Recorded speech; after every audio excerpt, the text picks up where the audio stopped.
এই নালার উপর দিয়ে কিভাবে কৃষক ভাইরা ধানগুলো পার করে নিয়ে আসছে। তো এদিকে এত পরিমাণ বৃষ্টি হয়েছে, এই বৃষ্টির জন্য কিন্তু ধান সব ডুবে গেছে। তাই যতটুকু পেরেছে তারা ধানগুলো কেটে নেওয়ার চেষ্টা করেছে। আর কেটে নিয়ে যে দেখুন আমার পিছনে নৌকা দেখতে পাচ্ছেন, এই নৌকাতে করে কত সুন্দর করে ধানগুলো নিয়ে আসছে।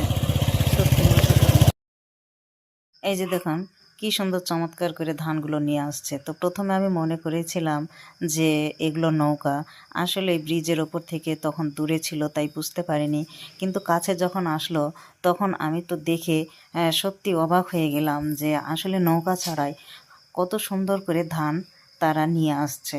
তো এই যে দেখুন এটা নৌকা নয়, নৌকার মতো করে তারা সাজিয়েছে।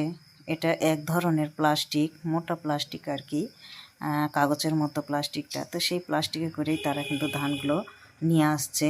তো দেখুন এখন তারা ব্রিজের নিচে আছে।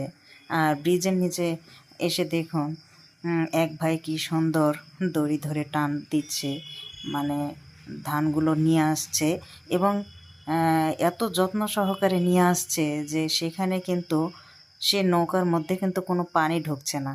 নৌকার মতো করেই তারা সাজিয়েছে, কিন্তু এতটুকু পানি ধানের ভিতর ঢুকছে না। দেখুন কি সুন্দর চমৎকার করে তারা ব্রিজের নিচ দিয়ে ধানগুলো পার করে নিয়ে আসছে।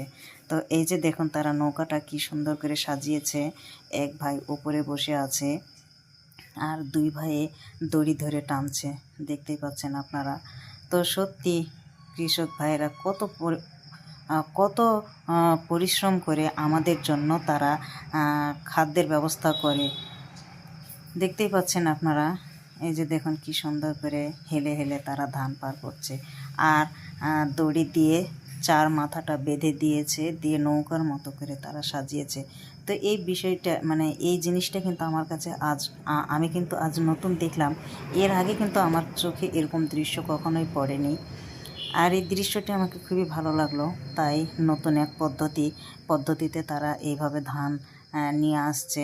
তাই আপনাদের মাঝে এই জিনিসটি শেয়ার করলাম। এই যে দেখুন এরা এখন কিনারায় নিয়ে পৌঁছে যাবে। তো এখানে শুধু একটি নয়, এখানে হচ্ছে দুটো নৌকা তারা বানিয়েছে।